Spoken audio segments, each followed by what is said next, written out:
Before we get started, a quick message from our team here at Merchant Spring. We've just launched something we're really proud of, our new AMC Insights module. It's designed to make Amazon Marketing Cloud simple, powerful, and usable for agencies of all sizes. You get the 5 most popular AMC reports pre-built, AI enhanced, and ready to go. You can schedule them, compare trends over time, and never touch SQL. We even spin up your AMC instance so you can skip the infrastructure headaches.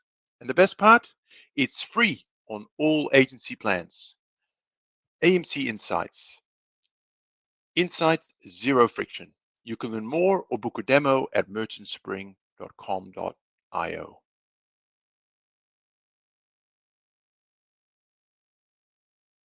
Hi, everyone, and welcome to another episode of Marketplace Masters, where we explore the playbooks and principles that really help agencies thrive in the Amazon and Marketplace ecosystem. I'm your host, Paul Sonneveld, and today we're diving into a challenge that many agencies, especially smaller agencies, wrestle with. How do you serve clients across multiple Amazon countries, multiple retail channels, without just drowning in complexity and cost? My guest today is Catherine Bullock, the founder of Bullock Consultant. Catherine is a former Amazonian who now runs her own boutique agency. And what's remarkable is that as a solo operator, she's scaled to 11 clients in just over 1 year, spanning not just North America, but also Europe, Australia, and beyond. And she's doing it across platforms like Amazon, Walmart, and TikTok. So in this episode, we're going to explore how she's managed to stay lean while delivering globally, how she navigates country-specific challenges, and what other small agencies can learn from her approach. Catherine, it's absolutely delightful to have you on today's show. Thanks, Paul. I'm so excited to be here.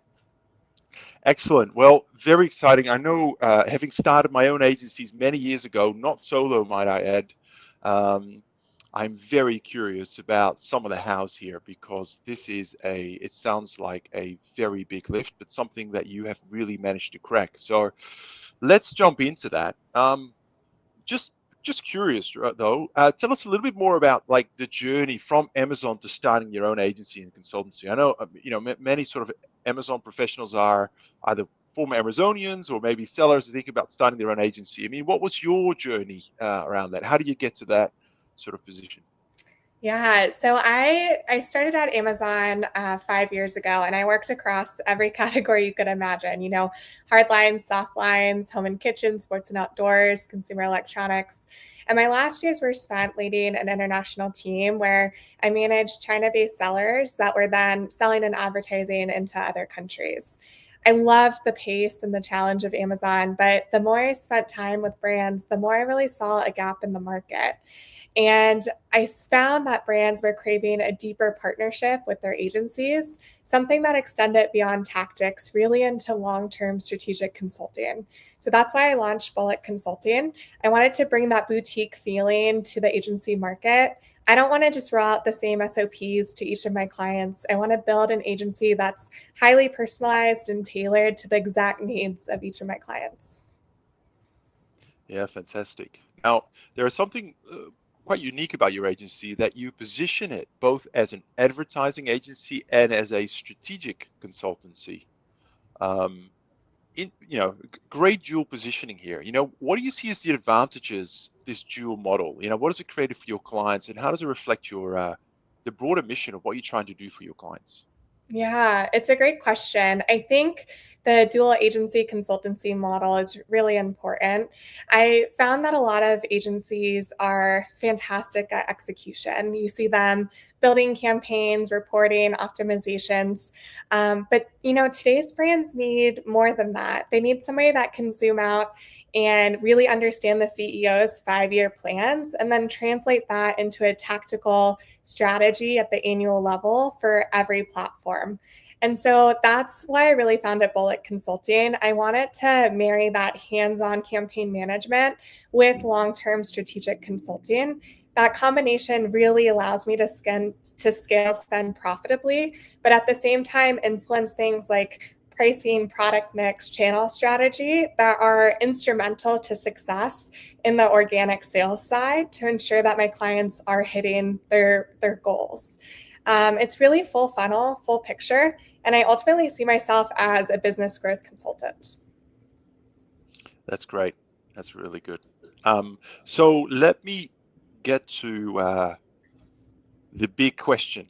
We'll unpack it here, but the top line question, which really intrigued me, I think when we first spoke, was you've managed to grow to 11 clients, portfolio of 11 clients within a year as a solo operator. Right now, there might be agencies tuning in to go, well, we're doing 50 clients or 100 clients, 11, that's not that much, but my challenge would be, well, how many people do you have? What does your business development team look like? All of that. Solo operator, building a business really from the ground up, doing all that business development, serving clients. I mean, let's not even get into sort of, the serving side, but really about that growth. How do you get to 11 clients from zero with one person? I've been very fortunate and I'm very grateful for all of my clients for trusting me. I think it really comes down to fast results and referrals. I've helped brands grow their sales 400% in 60 days, increase conversion rates 38% in 30 days, and achieve the highest ROAS in Walmart for their whole category. So when you're able to deliver that kind of performance really quickly, it leads to trust, and trust leads to growth, both in terms of net new clients and also depth with the clients that you have and expanding to different retail partners with them. I think one of my advantages is my ability to simplify. I find, of course, that time's such a limited resource for anyone you interact with, right? I think my job is really to take as much work off my clients' plate as possible, make their lives as easy as possible. And although advertising is complicated, it's very complex. To be honest, the fundamentals aren't. And whenever I pitch a budget or a strategy or a new client, I spend the bulk of my time explaining the why. I believe that strategy will work. That the why behind everything is so much more important than the tactical how. And that's what earns you the trust. And trust really is the key to scale. Yeah, I mean, great to hear about those driving those quick wins really, really early. Yeah. Is there something you look for really to land those quick wins early? I mean, because I think everyone loves delivering quick wins for their clients. It's great, uh, but it can be very hard. Sometimes there are no quick wins, or sometimes we don't know where to look. I mean, where do you look for those quick wins? It depends on the channel. So, today we're talking so much about Amazon. Amazon specifically, I look for wasted ad spend, and that can cut a couple different ways. Is the brand's campaign structure set up in a way that they have multiple ASINs or campaigns competing for the same keywords? Are their placements optimized? Do they have a top of search strategy, a detail page strategy?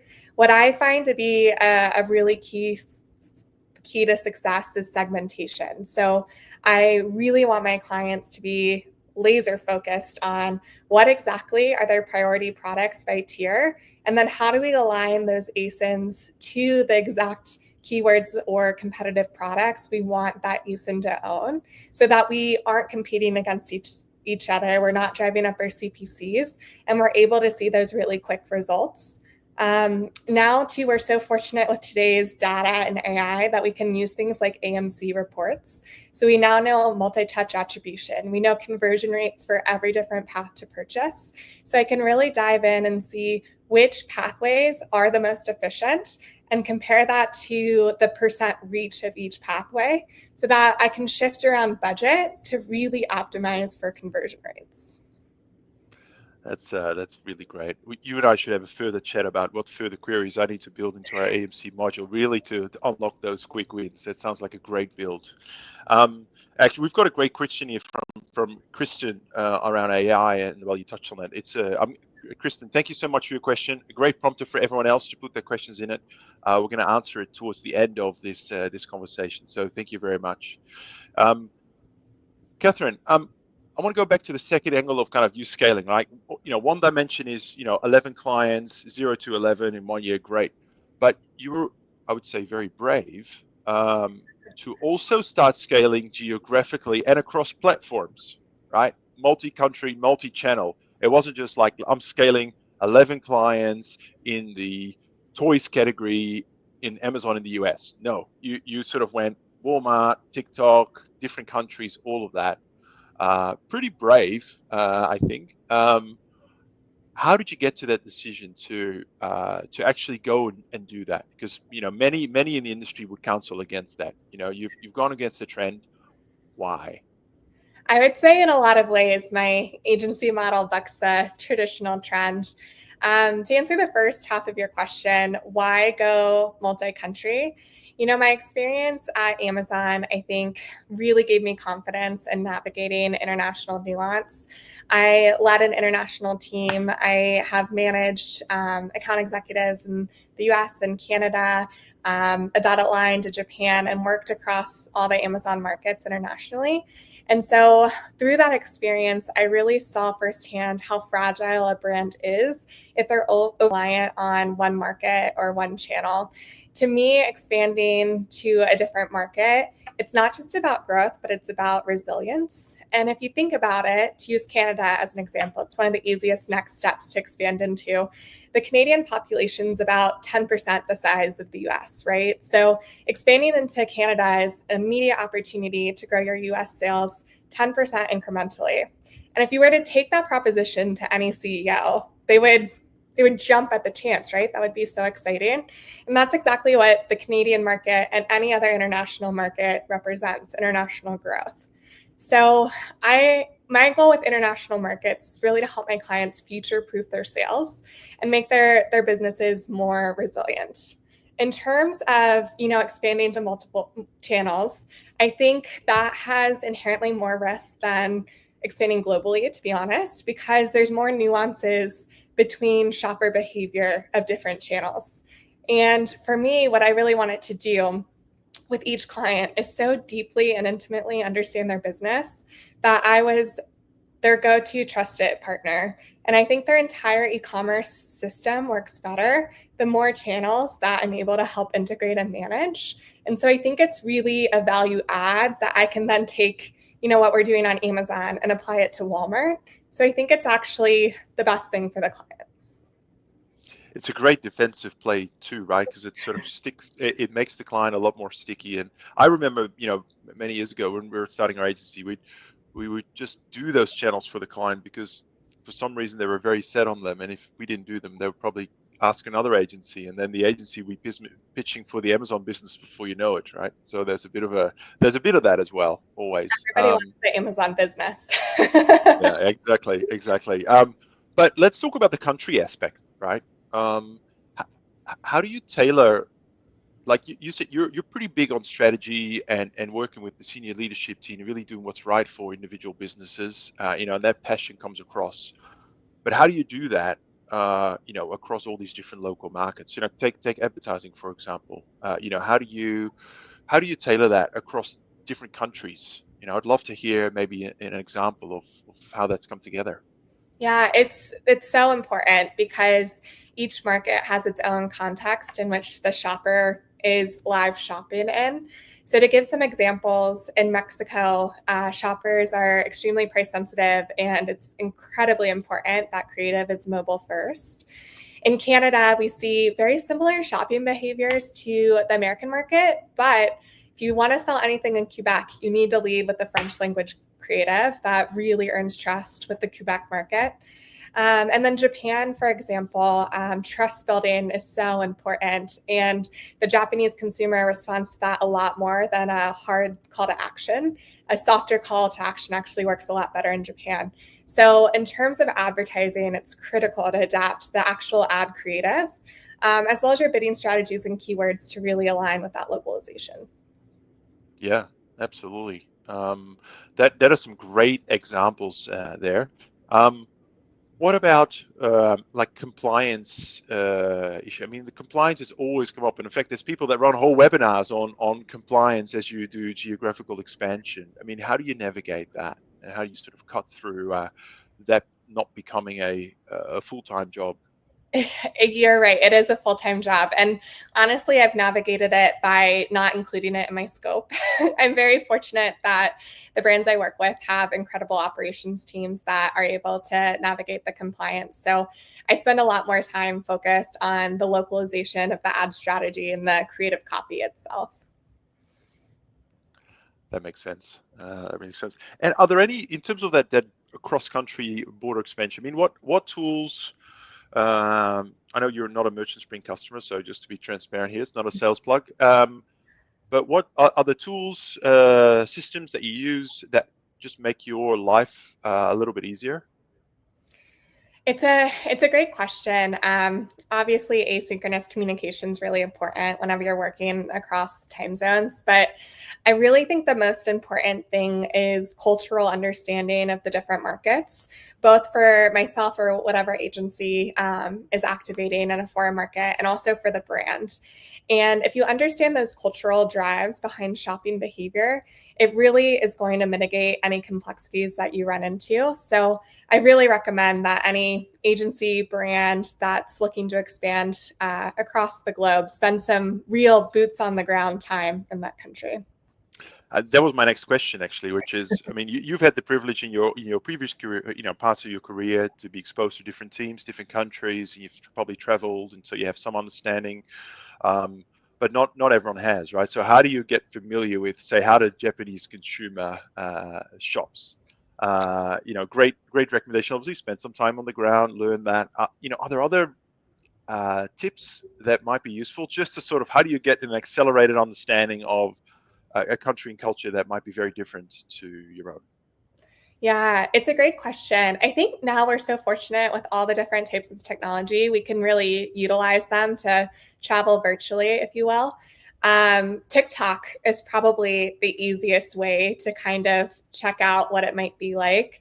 For those that may or may not be on TikTok or various social shopping channels. What TikTok looks like in the US is wildly different from what it looks like in China or in Thailand. And so I would definitely leverage the VPNs, honestly, to kind of hijack and virtually travel and learn what that shopping experience could be like, because it's honestly a different app. And whatever retailer or e-commerce platform you're trying to sell in another country, TikTok's probably a good reference point as a competitor. So leverage a VPN, hop on the app, and voyeur around a little bit to see what it might be like. That is a great practical tip. I might just do that on the weekend and see. You're right. TikTok is so different depending on which country you are. Like we think it's like one. It all looks the same, but it's so different. But what a great way to understand a local consumer. Actually, that's fantastic. All right, well, I want to sort of go to the other angle or the other dimension to this complexity kind of growth conversation, which is the platforms, right? You're active. We just mentioned before TikTok.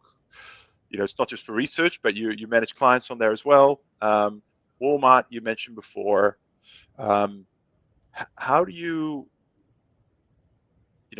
what's your framework? Like, how do you decide whether actually it's a good idea to expand your line on those? I'm sure all clients get caught up in the, hey, I want to be on TikTok or Walmart. Isn't it all incremental? But you at some point have to decide, okay, is it worth my while? Is it worth the incremental complexity? And I'm sure at times you've said no because the rationale isn't there. What is the framework and how do you think about that? It's a great question. So when deciding if expanding to a new platform is right for each brand, my mental model is really three things. So first, where is your audience already? Where are their eyeballs? So we don't have to pay more to get them. It's kind of just organically wind in our sails. Number two, what's the brand's margin structure? And number three, what's the platform media efficiency? So, to give you an example of a time where we said, yes, expansion is the right move here, I had already helped a publisher in Amazon scale their sales very profitably with DSP and AMC. And I was doing a market analysis about retailers because they were only selling on Amazon and direct to consumer. And what I found was on Walmart is basically a white space. Their competitors who had thousands, tens of thousands of reviews on Amazon had less than 50 on Walmart. And so it's a really inexpensive cost barrier for them to enter the market and gain outsized market share and sales really quickly. To the flip side, though, it's to your point, it's not always the right decision. So I've had brands come to me and say, I hear everybody's on TikTok. The younger shoppers are on TikTok. Should we do this? And I'm very upfront with them in that if they're not willing to post at an absolute minimum 5 times a week, and if they don't have the content production capabilities to make that amount of videos, it's not worth their time. Yeah, it can't just be because your kids told you should be on there, and everyone's there. You have to make the investment, and you have to be geared up to do that. Absolutely. Great insight about Walmart too, around the difference, that asymmetry around reviews and barriers to entry. Fascinating. Well, I want to get to a little bit around how you work, right? Because at this point, a lot of people are wondering, how are you so efficient? How do you get everything done? All of that. So talk to me a little bit about, how do you structure your work? Like, how you must be a highly disciplined, organized person. I mean, what does your week look like? How do you approach client delivery and business development? A lot of early mornings and a lot of coffee. I like to build playbooks at the channel level. Candidly, I believe that the really high level advertising strategy across retail media platforms is honestly really similar. You're always going to have your cash cows, your star items that are going to make up the majority of your sales. But what changes is the tactics. So, really in the weeds, how are we going to structure our campaigns? How are we going to set up ad groups? What's our targeting going to be like? That's what's different. So, I kind of have modular strategy blocks that I can plug and play. So, I'm not reinventing the wheel each time. And that really allows me to focus on what matters, which is profitability and market share. And sort of, is there a way that in which you structure your week? Do you have like a rhythm? Do you say, look, in the mornings I do client delivery, in the afternoon I do business development? Is there any kind of way in which you chop up your working week? Yeah, there is. I know you're a dog owner too, so I know you'll appreciate this. I have a very overeager puppy, and I'm fortunate that I can structure my work week very flexibly with her in mind. So, what I typically do, I wake up quite early in the morning when my husband's still at home. He takes care of the dog, and I can crank out a couple hours of work. And then we can go on a walk, and then I'll start taking client calls when she's tired again. But in terms of the day of the week, I typically do my weekly reports every Friday. I look at rolling attribution from the last Monday to Saturday or Sunday to Saturday. So there's at least about 36 full hours of attribution. And then I set up my normal client calls Tuesdays to Thursdays. And I spot in optimizations every day of the week, making certain everything's running as is. And I really leave Fridays for discovery, new business development, not necessarily sending out, cold calls or emails then, but that deep work time I carve out for myself on Fridays to know, okay, this is where I want my business to evolve to. That is a great template for organizing the week. It's good to set dedicated times aside. Otherwise, typically you talk to business owners, and time for business development or deep thinking never happens anymore, because you're just always doing the doing. There's always a fire So drill, isn't there? you have to be protective of your time. That absolutely makes sense. Now, this is a great success story. Within 1 year, 11 clients, multiple countries, multiple platforms, but I'm sure there's been some painful learnings across the way, or maybe things that you've almost gone off the road and you just managed to, stay on the road. Um, for those, just, obviously feel free to share to the extent that you're comfortable with. But, what do you feel like were your biggest mistakes, or things that could have gone horribly wrong, but you were fortunate they didn't? Any advice for other solo flyers in terms of Amazon agencies out there? Yeah, definitely. I'm always happy to share. I think biggest wins come out of learning opportunities or failures. Candidly, my pricing model for my agency is quite different from other agencies. I don't take a percentage of ad spend as my fee. Personally, I think that inherently doesn't have the most trust to a brand, because if you're taking a percent of their ad spend, do they ever truly trust your recommendation in terms of how much money they could spend? And so when I was starting my agency, I spent a lot of time trying to figure out what is the most optimal way to do a pricing system for my clients if it wasn't based on a percentage of spend. And I ultimately came up with a flat fee model based on different thresholds with performance bonuses. And it took some learning to get the performance bonus correctly, especially depending on categories. So, as an example, I have a couple author clients, and the way Amazon attributes data back just like doesn't work very well, to be honest, because of Kindle page reads. So it will attribute data back for 14 days worth of Kindle reads, but for the most average person, I would say it takes them more than 14 days from the day they download a book to the day they finish it. So I've had to do some revisions with authors to understand, okay, we want this to be a win-win situation. That's part of why I have a low flat fee model, is so that you are really confident in the results and the trust I deliver. So what makes the most sense here? That's great. Gee, I should read more every night. I try and read my Kindle every night, but the book I'm on, I'm sure I've been going for about 5 weeks now, and I'm like, well, that's not good for the attribution model, right? I know. So I That's need to read, serious data. go to bed earlier, read more. Great. Last question from me before I open up to the audience here is scaling further from this.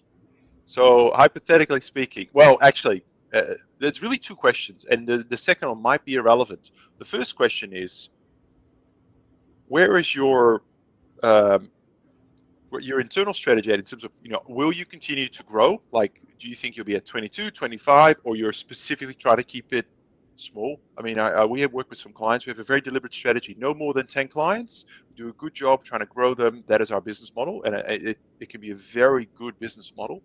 So, sort of, what's your growth strategy? And then, secondly, how do you, if the answer is yes, I will grow, and maybe it's not. Otherwise, this question is irrelevant. How do you think you'll scale? Like in systems, hiring additional people? What do you think is your next move on the chessboard from that point of view? Yeah, it's a great question. I will always try to continue to grow my business. I think it's part of my DNA. I think I look at scale maybe a little bit differently than your original question, in that I really prioritize depth with my clients. So if I start with a brand on Amazon and I can grow to manage their Amazon and Walmart, I think it's honestly a win-win for both of us, because it streamlines their internal operations, and it also is able to bring a lot more synergy to what we're doing across their different platforms to give the consumer a better, more holistic experience with the brand. So right now, my main focus is growing depth with the clients that I do have. Of course, I'll bounce in and out of net new business as well. But in terms of, tactically, what does that look like? There's, of course, amazing software you can leverage. AI has changed the entire world, right? It's magnified the impact that one person can have. But I really do believe in people. And the next step would definitely be starting to hire out a team where I'll really prioritize hiring people who are both strategic, analytical, and really customer obsessed. That's great. Thank you so much for that. We're at 30 minutes, but I've got two questions here, so I'm just going to try and squeeze them in. One of them very relevant. You just mentioned it again, and Kristen asked this really early on. Thank you for your question, by the way, Kristen. Really appreciate it. Do you use AI to support time efficiencies and technical processes? Maybe we should rephrase, which AI tools and why are your favorites and really help you in your agency? Yeah, thank you for the question, Christian. It's nice to meet you. I do really love AI. The tool I use most often right now is honestly probably the like premium version of ChatGPT. I have been using it as if I had my own creative production team in house and my own kind of like big idea brand building agency. It's done incredible work for me in terms of actually creating creatives, creating hooks and taglines, as well as really understanding what profitability looks like at the keyword ad group level. So right now, ChatGPT is my favorite. Fantastic. I would certainly echo that. Um, all right, last question here from Ben's. Um, how do you navigate your clients around Amazon, having the whole, lowest best price when you're selling across multiple sales channels? This whole sort of, pricing architecture, multi-channel distribution strategy. Do you offer them a product portfolio strategy as well? A couple of questions in there, but love to get your thoughts. Yeah, it's a great question, and it's so important. Amazon's really good at scanning for that lowest price and matching it, aren't they? I would say all the brands I work with have MAP policies in place. So their pricing is really standardized across the industry. Of course, everyone's now running into issues with this with the tariffs, and a lot of brands are unfortunately needing to increase their prices. So it's becoming a bit of a challenge, I would say, to get that smoothly rolled out to the entire market. I'd say I'm much more of a consultant, high level role for that rather than actively, proactively providing advice to brands. Great. Thank you for answering that question. And Vince, thank you for asking it. It's great to see people engaging and asking live questions. But unfortunately, we are out of time. So that is a wrap on today's episode of Marketplace Masters. Catherine, thank you so much for sharing honest, practical insights. Your ability to deliver high value results across regions and channels while keeping your model like really so lean is really interesting and really inspiring and really highly relevant for agency leaders navigating very similar challenges. So thank you so much for coming on the show, and I want to wish you all the best in the year ahead, and look forward to catching up with you in a couple of months' time to see where you've gone next with your business. Perfect. Thanks so much for having me, Paul. It was wonderful. Thank you. It's my pleasure. Bye. All right, everyone. That is the end of today's episode. For those watching or listening, if you'd like to connect with Catherine or learn more about her consulting work, we'll make sure to include her contact info in the show notes. And don't forget, you can explore all of our past episodes and register for upcoming ones at merchantspring.io. And of course, if you're looking for a partner to help you simplify your reporting and performance analytics across Walmart, Amazon, TikTok, and most countries on the globe, we'd love to show you what we're building here at Merchant Spring, specifically for marketplace agencies. I'm Paul Sonneveld. Thank you so much for tuning in. Until next time, take care.